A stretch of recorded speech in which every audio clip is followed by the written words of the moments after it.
ความฝันคิดว่าเจ้านั้นคืนมาก็นานแล้วนะเข็มเวลาจนนับบ่ได้เกือบเป็นเรื่องเล่ากาลครั้งหนึ่งใน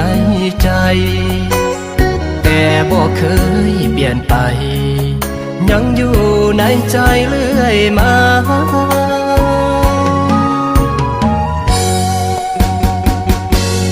อยากรู้ว่า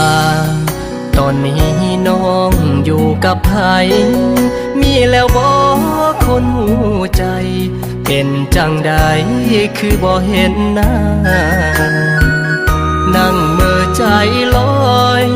คิดฮอดความหลังผ่านมาเมื่อข่าวเฮานั่งสบตาสัญญาว่าจะหากันอายอยู่ทางนี้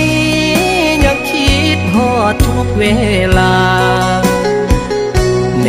มดาวอยู่ฟ้าเหมือนได้สบตาน้องลาทางนั้นยินเสียงฟ้าห้องเฮ็ดให้ใจคิดฮอดกันเบิ่งฟ้าต่างหน้าทุกวันน้องนั้นสิคือกันบ่น้อง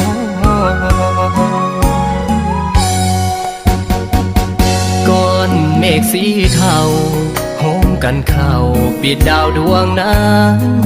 สัญญาณใจเลยถือกี่ตันให้อายนั้นบ่ได้คิดต่อฝากลมห่มฟ้าไปบอกว่ามีคนรอหากได้ยินก็ช่วยติดต่อส่งข่าวได้บอกอายคิดฮอดน้อง